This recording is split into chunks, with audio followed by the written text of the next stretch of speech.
The hit Klein video, Say Your T's, follows the story of two men. How they know each other, we don't know. Timmy and John. Timmy glottalizes his T's, even intervocalically. He says water instead of water, and John makes fun of him, tells him to say his T's and speak properly. The video then sweeps in to defend Timmy, proclaim that John is not only technically incorrect, but also annoying, and probably also an elitist, or at least someone who has been influenced by the elitism of British society in coming to this conclusion because of the social class implications of tea-dropping in British English. What a good video, and a noble entry in the fight against the unfunny British memes. But I thought we could check in to see how Timmy is doing now. Well, you look at that. He's all grown up, and his terrible experiences with John have led him to take an interest in linguistics. He's on Reddit. He's in YouTube comment sections. Maybe he even makes a couple little linguistics videos of his own. That's okay. There's no judgment here. Now that he's in these online spaces, he finally has the language to describe what happened to him. All along, John was in fact committing a cardinal sin. The cardinal sin, if you will, prescriptivism. If you engage in linguistics online, you've probably heard this bit 100 times already. Descriptivism. Wow, in linguistics, this is when language and languages are looked at as an object of study. We describe or otherwise try to understand their current or historical reality. Prescriptivism. Ew. This is when we demand, suggest, or request changes to the current state of a language. We prescribe how we think the language should be. One observes the natural, unaltered state of language. The other seeks to alter and corrupt it. So now we understand the problem with John's actions. He was trying to prescribe his way of speaking onto Timmy, which was not very descriptivist of him. Timmy is fully taken in by this narrative because as a linguistics nerd, it's probably the only one that's been presented to him. But sometimes it's important to step out of your comfort zone and look at a different perspective.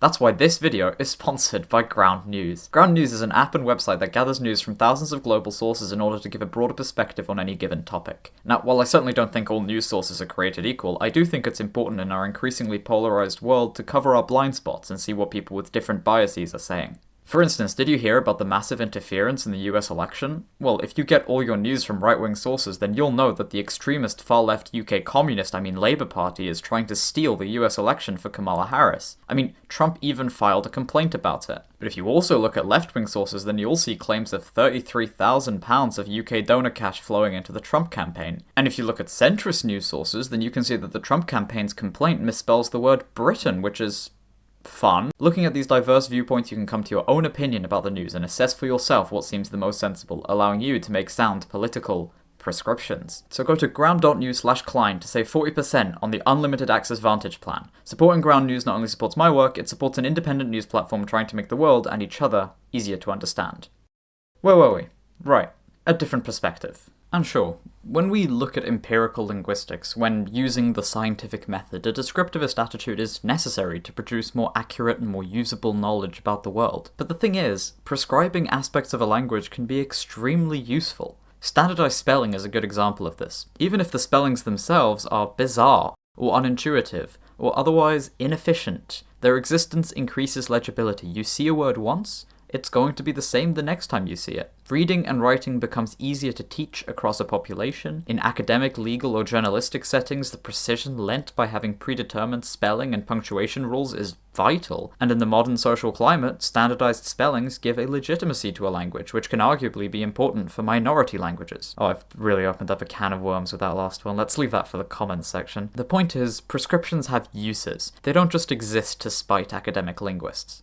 But are those uses worth it? In otherwise democratic countries like France or Germany, why does an institution have the right to decide what's correct in a language? Why do they get to decide, for instance, when and how to reform the standardized spelling? The German spelling reform of 1996, although somewhat toned down from its original form, is broadly accepted in Germany. Not using it certainly looks old-fashioned. The French spelling reform of 1990 is not very accepted, to the point where a lot of people will correct you if you use the new, correct spellings. But see, many Germans were resistant to the new spellings. A lot of them, to this day, find them unnatural and forced. What then is the difference? Well, in Germany, the new spellings, and the new spellings only, are the ones that have been taught in schools for around 20 years now. In France, new and old spellings are considered correct, even in schools. Teachers have to accept both, students can choose either. And it was only in 2016 that school books started using the new recommended spellings. So it's not like the Germans all loved their reform, so it was accepted, and the French hated theirs, so it got rejected. No, the success of these reforms can be measured in the amount of power that was exercised. As the French children who are going to school now start to grow up, will likely see the spelling reform become more accepted. Not because it's necessarily a good reform, or because the population will have learned to want it, but because the proportion of people who grew up with it will have increased. And even though the government introducing this measure is democratically elected, the reforms themselves are designed by an undemocratic institution. Members of the French Academy elect themselves. This is what we mean when we say that prescriptivism is bad. In the most extreme case, where the maximal amount of power is exercised, look at where the state itself is completely undemocratic. Like North Korea, where using South Korean slang or Japanese loanwords can get you thrown in a labor camp. That's some pretty bad prescriptivism right there. I'm unconvinced by this line of reasoning. In North Korea, this prescriptivism is enshrined in law. And you know, there are many laws in North Korea. Do we conclude then that laws are bad? No, I don't think so. The way I see it, there are two big issues with the laws of North Korea. That they cause suffering and are awful and cruel, in short, that they are bad laws, and that the people of North Korea have no say in them, that the creation and upholding of the law is undemocratic. We can much more easily conclude then that the undemocratic nature of institutions like the Académie Française is the issue. Language is communal. I think it deserves to be democratized, to belong, symbolically and practically, to its speakers. So what do? Should the French Academy be elected? Or is it impossible to have a truly democratic language with this sort of institution in place? Do we need linguistic anarchy, like in the Anglosphere? English has no official regulatory body. So you can say what you want, any word can mean anything, and you can write words however you like. Except, no, words still have meanings in English, the language still has rules, but instead of being codified by an institution, they are determined by a general consensus amongst speakers. That's why, unlike in French or German, there's no prescriptivism in the English language. Well, apart from John. John, the one prescriptivist of English. Okay, so not the only one. There have been plenty of prescriptivists in the English language, but these are individuals. Except, it isn't just individual either, is it? John is not the only person who has ever told anyone to say their T's. In fact, I believe the original video uses him as a metaphor for a bunch of annoying elitists who decide to say things even though they don't know what they're talking about. Not particularly subtle, that video. Let's take a quick look at that word actually, subtle. Is subtle spelt like this? Now, if you said yes, you're wrong. Hang on, how can I call you wrong if English has no prescriptivism? Am I engaging in individual prescriptivism right now? Well, not really. I didn't decide that subtle should be spelt like that. That's just the way it is. This is an example of what I like to call consensus prescriptivism, where assessments are made, certain uses of spellings or grammar or pronunciation are considered correct or incorrect, not because someone says so, but because anyone says so. In many cases, there's no practical difference between institutional prescriptivism and consensus prescriptivism. As far as Timmy's everyday life is concerned, they are essentially enforced in the same way. Whether Timmy is English and grew up in a country without an official language governing body, or he's secretly been Timothée all along and grew up under the iron fist of the Académie Française, his experience of these spelling rules has been teachers in school telling him how to spell things properly, books and newspapers and articles all using those spellings, having to ask friends or family or Google, how do you spell X whenever he forgets, and dipshits in YouTube comment sections telling him he can't spell. So the power of the Académie Française is not in the direct enforcement of its linguistic rules, but rather in its disproportionate ability to create and influence consensus. This is what it means to enforce particular language rules in schools. It is the ultimate way to create a consensus in the next generation.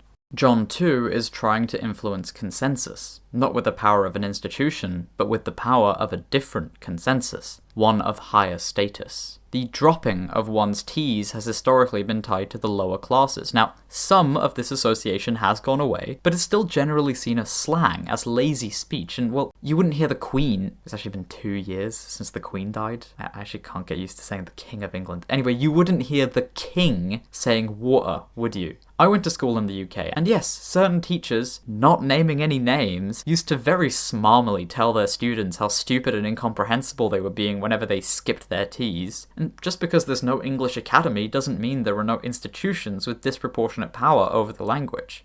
The Oxford English Dictionary is a descriptive dictionary. It's a historical dictionary, charting the biography of a word, recording its usage through time and its current meaning, the ultimate authority on the English language. But to say it doesn't exert prescriptive power is naive. Descriptivism is not the antithesis of prescriptivism. In fact, the OED's descriptive nature gives it more prescriptive power in some ways. When people read something out of the OED, they don't see the creation of a consensus, they see the description of a consensus that already exists, which is arguably many times more powerful because there's no agenda to question. Of course, if the OED was just full of lies and all made up, it would lose its descriptive and thus its prescriptive power. I'm not saying the OED is all wrong. I'm not trying to start beef with the Oxford English Dictionary here. I'm just trying to analyse it sociolinguistically. But we have to understand a major descriptive work like this as something that simultaneously records and creates the truth. The OED's pronunciation guide for the word water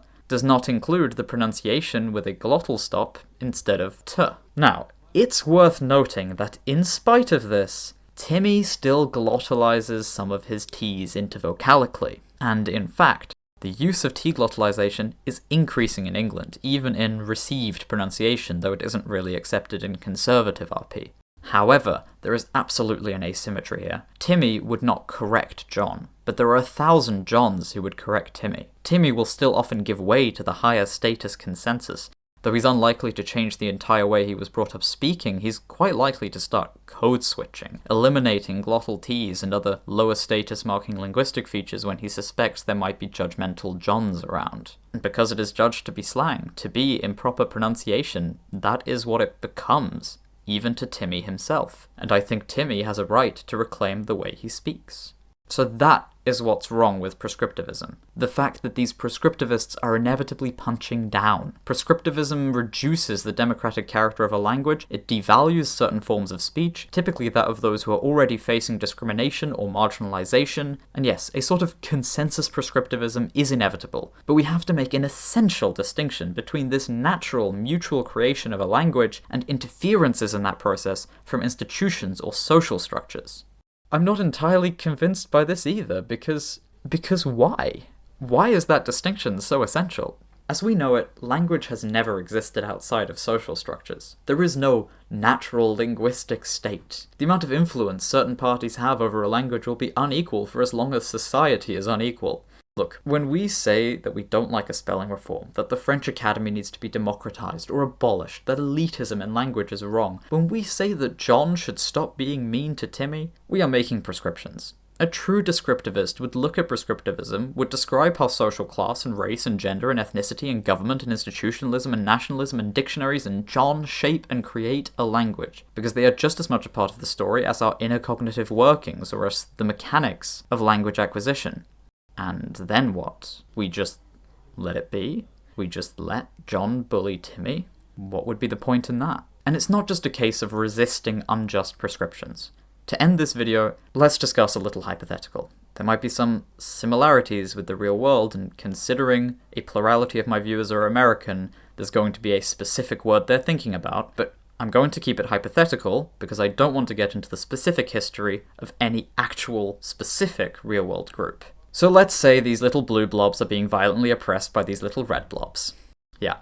And the red blobs, they like to call the blue blobs, blueballs. This word is meant as an insult, and it becomes a linguistic symbol of the oppression that the blue blobs face, and also it's just really mean and makes them feel bad and unsafe to hear a red blob say it to them. A few individual blue blobs say the red blobs should not say this word.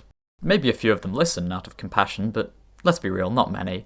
But the times, they are a-changing. The blue blobs are getting a little more power in society, and more of them start being like, no, don't call us that anymore. That is prescriptivism, of course. They are dictating the way red blobs should speak. They are a minority trying to influence the consensus. And their movement takes hold. Red blobs start to hate them less, tolerate them more, maybe even accept them, who knows. And their idea, their consensus, the one that says that you shouldn't say this word, begins to take over until it is the absolute majority. Now, the massive force exerted by high-status consensus is extended to this prescription.